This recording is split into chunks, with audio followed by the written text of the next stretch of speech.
সবাইকে জয় হিন্দ বলে আমি ভিডিওটি শুরু করছি। আমার নাম অলোক কর, আমি একজন ডিফেন্সের কর্মী। আমার ভাগ্নির সামনে আগস্ট মাসে স্কুলে পার্টিসিপেল অ্যাডজেক্টিভ পরীক্ষা হবে, গ্রামার একটি পার্ট।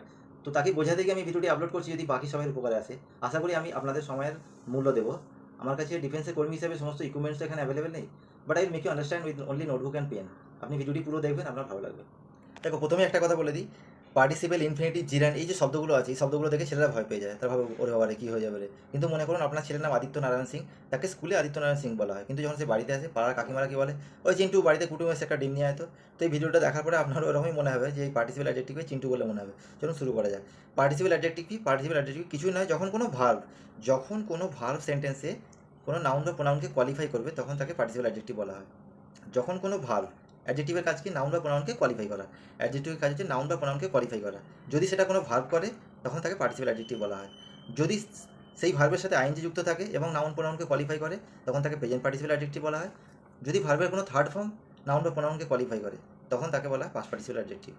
বাস এই দুটোই পার্ট আছে। আর একটা পারফেক্ট পার্টিসিপেল সেটা অ্যাডজেক্টিভ নয়, অনেকে ভাববে যে পারফেক্ট পার্টিসিপেল আছে, ওটা অ্যাডভার্বিয়াল ক্লজ হিসাবে কাজ করে।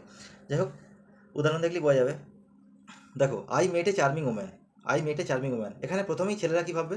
ছেলেরা ভেবে নেবে যে চার্মিং ভার্বের সাথে আইনজি আছে, কন্টিনিউয়াস টেন্স, এটা ভার্ব, কিন্তু এটা ভার্ব নয়। দেখো সেন্টেন্সটাকে এক্সরে করা যাক, তাহলে বোঝা যাবে কি। এটা হচ্ছে প্রোনাউন, আই হচ্ছে প্রোনাউন, মেট কি? মেট একটি ভার্ব, মেট ভার্বের ফর্ম একটা, এ আর্টিকেল, আর এন হচ্ছে ওম্যান হচ্ছে নাউন। তাহলে সাবজেক্ট চলে এলো, ভার্ব চলে এলো, ওম্যান চলে এলো, নাউন চলে এলো। তাহলে চার্মিংটা কি? চার্মিংটা কি ভার্ব এখানে? দেখো, যদি ভার্বের সাথে আইএনজি ভার্ব হয় সেন্টেন্সে, তাহলে তার আগে একটা হেল্পিং ভার্ব আসবে। যদি কোনো ভার্বের সাথে আইএনজি সেন্টেন্সে ভার্ব হিসাবে ধরা হয়, তাহলে তার আগে একটা কি আসবে? হেল্পিং ভার্ব আসবে। হেল্পিং ভার্ব কি? বি এর form, is, am, are, was, আর, বি, বিন। ঠিক আছে? তাহলে আমি এখানে কোনো হেল্পিং ভার্ব নেই, তাহলে এটা ভার্ব নয়। তাহলে এটা কি? এটা কি তাহলে? অলরেডি সেন্টেন্স একটি ভার্ব চলে এসেছে, দুটো ভার্ব, এটা একটা ফুল স্টপ, এটা একটি সেন্টেন্স। এই সেন্টেন্সে দুটো ভার্ব তখনই আসবে যখন মাঝখানে একটা কনজাংশন আসবে। কোনো কনজাংশন নেই, তাহলে মেন ভার্ব চলে এসেছে, তাহলে এটা একটি ভার্ব হতে পারে না। আর যদি এটা হেল্পিং ভার্ব হয়, তাহলে হেল্পিং ভার্ব মেন ভার্বের আগে বসে, পরে বসে না। আচ্ছা, তাহলে এটা কি? দেখো, এটা কোনো না কোনোভাবে উম্যানকে কোয়ালিফাই করছে। উম্যানটা কীরকম? Charming woman. তাহলে উম্যানকে যদি কোয়ালিফাই করে, মানে কোনো নাউনকে কোয়ালিফাই করে, তাকে বলা অ্যাডজেক্টিভ। যেহেতু এটা ভার্বের একটি ফর্ম, ভি1 প্লাস আইএনজি, তাই এটা প্রেজেন্ট পার্টিসিপল। কত সহজ, কিছুই ব্যাপার নেই। নাম্বার 2 দেখো, she is a retired teacher. She is a retired teacher, এখানেও সেম। সি হচ্ছে প্রোনাউন, এস হচ্ছে লিঙ্কিং ভার্ব, ইজ হচ্ছে লিঙ্কিং ভার্ব, এ আর্টিকেল, আর টিচার হচ্ছে নাউন। তাহলে এটা কি? এটা যদি ভার্ব হয়, অনেকে ভাবে রিটায়ার একটি ভার্ব, রিটায়ার ভার্ব নয়। রিটায়ার যদি মেন ভার্ব হয়, মেন ভার্ব, এখানে অলরেডি একটা ভার্ব চলে এসেছে। আই এস ইজ একটি লিঙ্কিং ভার্ব, কিন্তু লিঙ্কিং ভার্বের পরে যদি কোনো ভার্বের আইএনজি বা কোনো ফর্ম থাকে, তাহলে এটা হেল্পিং ভাবে কাজ করে। কিন্তু এর কোনো পরে কোনো ভার্ব নেই, আর্টিকেল আছে। আর্টিকেল কাকে নেয়? আর্টিকেলের পরে নাউন আসে। আর্টিকেলের পরে নাউন মানে আর্টিকেলের পরে নাউন আসে। টিচার যে নাউনের জন্য এই আর্টিকেলটা এসছে। ইজ হচ্ছে লিঙ্কিং ভার্ব, লিঙ্কিং ভার্বের পরে কোনো ভার্ব নেই, মানে ইজটা নিজেই এখানে মেন ভাবে কাজ করছে। রিটায়ারটা তাহলে কি? রিটায়ারটা কোনোভাবে টিচারকে কোয়ালিফাই করছে। দেখো, যে টিচারটা কিরকম? রিটায়ার্ড টিচার মানে অবসরপ্রাপ্ত।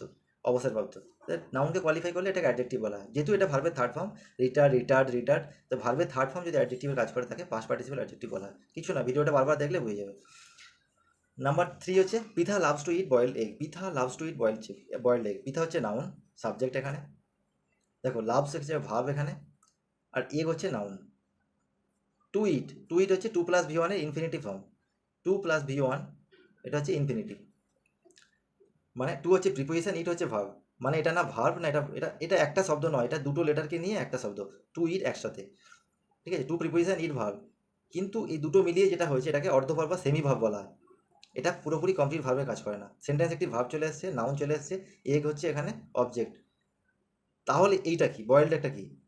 Boiled egg. দেখো, কোনোভাবে এটা বয়েলটা এগকে কোয়ালিফাই করছে। এগটা কীরকম? বয়েলড এগ, সিদ্ধ, হাফ বয়েলও বলা যায় অনেক সময়। তা এখানে বয়েলড আছে, তাহলে এটা কি হবে? এটা নাউনকে কোয়ালিফাই করছে, এটা ভার্বের থার্ড ফর্ম, তাহলে এটা পাস্ট পার্টিসিপল অ্যাডজেক্টিভ হয়ে গেল। দেখো, a barking dog seldom bites, সেমভাবে সেন্টেন্সকে একদম এমআরআই করে ফেলবে। এ হচ্ছে আর্টিকেল, ডগ হচ্ছে noun, barking dog, seldom bites. দেখো, বাইট হচ্ছে ভার্ব এখানে, সেলডাম কি? সেলডাম বাইটস মানে ভার্বকে কোয়ালিফাই করছে। কীরকম? মানে খুবই কম আর কি কাটে। একটা বার্কিং ডগ যে কুকুর ঘেউ করে, সে খুব কম কাটে আর কি। মানে যেমন বলা হয় না যে নোটগুলো আওয়াজ করে, কয়েন বেশি আওয়াজ করে, নোটের দাম বেশি, নোট আওয়াজ করে না, সেরকমই বাইটস হচ্ছে ভার্ব, খুবই কম কাটে। বাইটসকে কোয়ালিফাই করছে, ভার্বকে কোয়ালিফাই যে করে তাকে অ্যাডভার্ব বলা হয়। পুরো যখন পার্টস অফ স্পিচে একটা ক্লাস দেবো তখন এগুলো ধীরে ধীরে বুঝে যাবে। দেখো, আর্টিকেল হয়ে গেল, নাউন হয়ে গেল, এটা অ্যাডভার্ব, এটা ভার্ব। তাহলে সেন্টেন্স একটি ভার্ব চলে এসছে, তাহলে এটা ভার্ব হবে না, এটা ভার্ব হতে পারে না। এটা ভার্ব যদি হয় তাহলে এর আগে একটা হেল্পিং ভার্ব আসবে, এই যে আমার আইএনজি, ওয়াজ আর আইএনজি কিছু একটা থাকবে, নেই এখানে, ভার্ব নয়। নাম্বার 2, এখানে ভার্ব চলে এসছে, এটা যদি ভার্ব হয় তাহলে মাঝখানে একটা কনজাংশন আসবে, কোনো কনজাংশন নেই।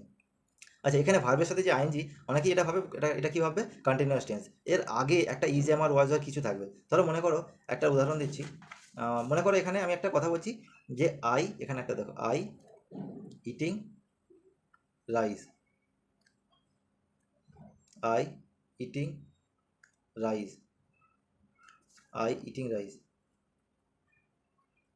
এটা একটু শর্টে লিখছি। দেখো, ইটিং ভার্বের সাথে আইএনজি, ভার্বের সাথে আইএনজি, ভার্বের সাথে আইএনজি, তিনটেতে ইটিং আসছে, কিন্তু আমি কি করে বুঝবো? কন্টিনিউয়াস তো বুঝতে পারছি, কিন্তু কিসের কন্টিনিউয়াস কী করে বুঝবো? হেল্পিং ভাবকে দেখে বুঝবো। যদি হেল্পিং ভাব এখানে ইজ আমার ওয়াজ আর থাকে, মানে আই অ্যাম বসাই, তাহলে এটা প্রেজেন্ট কন্টিনিউয়াস। যদি এটা ওয়াজ বসাই তাহলে পাস্ট কন্টিনিউয়াস। আর এটা যদি উইল বি বসাই, শ্যাল বি বা উইল বি এখন স্যালের কাজটা হয় না, স্যালের কাজটা এখন ইন্টারোগেটিভ সেন্টেন্সে হয়, যেমন স্যাল আই গো দেয়ার, এরকম। আই উইল বি, তাহলে আই ইটিং রাইস, এখানে তিনটে ওয়ার্ডই একই, তিনটে আই ইটিং রাইস তিনটেই একই, কিন্তু যদি অ্যাম বসাই তাহলে এটা প্রেজেন্ট কন্টিনিউয়াস হয়ে যাবে, ওয়াজ বসাই পাস্ট কন্টিনিউয়াস হয়ে যাবে, উইল বসাই ফিউচার কন্টিনিউয়াস হয়ে যাবে। সেরকমই এটা কন্টিনিউয়াসকে বোঝাতে গেলে কিসের কন্টিনিউয়াস বোঝাতে হেল্পিং ভাব আসবে, তবে এটা একটা ভার্ব হিসাবে গণ্য হবে। দেখো, এখানে বার্কিংয়ের আগে কোনো হেল্পিং ভাব নেই, তাহলে এটা ভার্ব নয়। এখানে মেন ভাব চলে আসছে, দুটো ভার্বের মাঝখানে কনজাংশন আসবে, তবে দুটো মেন ভাব একটা সেন্টেন্সে আসতে পারবে, তখন এটা একটা ক্লজ হয়ে যাবে, এটা একটা ক্লজ হয়ে যাবে। মানে প্রিন্সিপাল ক্লজ, সাবঅর্ডিনেট ক্লজ হতে পারে, বা দুটোই প্রিন্সিপাল ক্লজ হতে পারে। যাই হোক, তাহলে বার্কিংটা কি? বার্কিং হচ্ছে ডগকে কোয়ালিফাই করছে, ডগটা কিরকম, বার্কিং ডগ। তাহলে ডগকে যদি কোয়ালিফাই করে কোনো ভার্বের সাথে আইনজি, তখন তাকে প্রেজেন্ট পার্টিসিপেল অ্যাডজেক্টিভ বলা হয় শ্বশুরা, কিছু ব্যাপার নেই, ঘন্টা। নাম্বার দেখো, he is an educated man, he is an educated man, he হচ্ছে প্রোনাউন, ইজ হচ্ছে লিঙ্কিং ভাব, এখানে পরে কোনো ভাব নেই, এটাই মেন ভাব। আচ্ছা, ম্যান হচ্ছে নাউন, অ্যান হচ্ছে আর্টিকেল বা ডিটারমিনার বলা যাবে।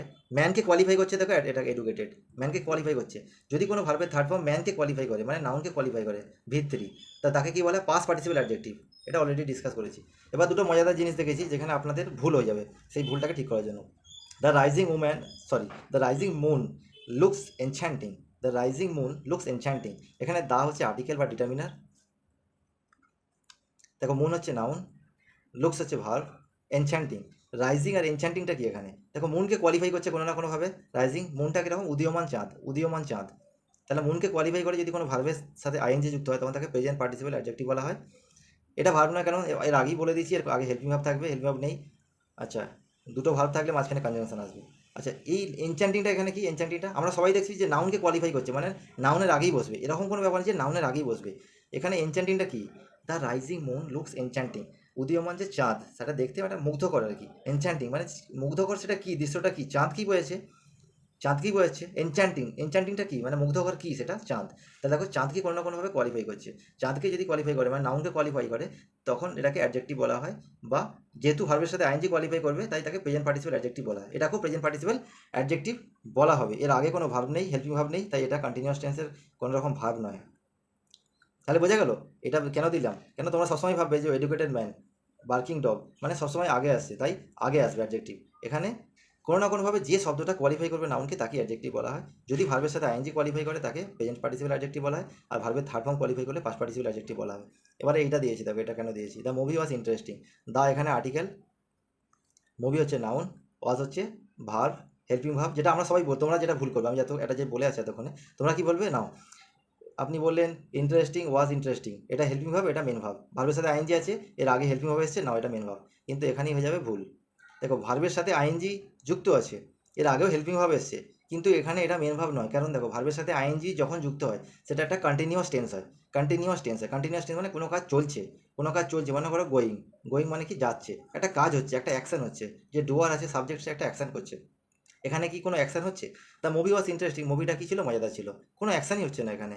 দ্য মুভি ওয়াজ ইন্টারেস্টিং, মুভিটা কী ছিল, ইন্টারেস্টিং ছিল, এখানে মুভিটা ইন্টারেস্ট ছিল, মুভিকে কোয়ালিফাই করছে, মুভিটা কিরকম, ইন্টারেস্টিং মুভি। তাহলে নাউনকে কোয়ালিফাই যেহেতু করছে, এটা অ্যাডজেক্টিভ, যেহেতু ভার্বের একটা ফর্ম, ভার্বের সাথে আইএনজি যুক্ত কোয়ালিফাই করছে, তাই তাকে প্রেজেন্ট পার্টিসিপেল অ্যাডজেক্টিভ বলা হয়। এখানে এটা ভুল হয়ে যাবে, আমরা কীভাবে এটা ইংরেজিটা মুখস্থ করে নেবো যে ওয়াজ হেল্পিং ভার্ব, এটা মেন ভার্ব, তাহলে এটা ভার্ব হয়ে গেল, ব্যাস কন্টিনিউয়াস টেন্স হয়ে গেল। এটা কিন্তু না, এটা মুভিকে কোয়ালিফাই করছে। কন্টিনিউয়াস টেন্স তখন হবে যখন কোনো ভার্বের সাথে আইএনজি যুক্ত হবে, তার আগে একটা হেল্পিং ভার্ব আসবে, এবং সেটা দিয়ে একটা কোনো অ্যাকশন বোঝাবে, কোনো একটা কাজ বোঝাবে, গোয়িং যাচ্ছে, ইটিং খাচ্ছে, কোনো একটা অ্যাকশন বোঝাবে। ঠিক আছে, তো ইংরেজি মুখস্থ করার কিছু ব্যাপার নেই, সমস্ত কিছু একদম ক্লিয়ার হয়ে যাবে। আরও কিছু যদি কোনো ইনফিনিটিভ, জিরান্ড, কোনো রকম কিছু, কারো কোনো বিষয়ে যদি প্রবলেম হয়, তাহলে আমাকে হোয়াটসঅ্যাপ করতে পারো। আমার ফোন নাম্বার হচ্ছে 8777658334। এই ফোন নাম্বারে হোয়াটসঅ্যাপ করে দিলে আমি সেই বিষয়ে ভিডিও বানিয়ে দেবো। একদম ইজি ব্যাপার, সমস্ত ইংরেজি সমস্ত গ্রামারকে একদম চিন্টু করে আপনাদের সামনে তুলে দেবো।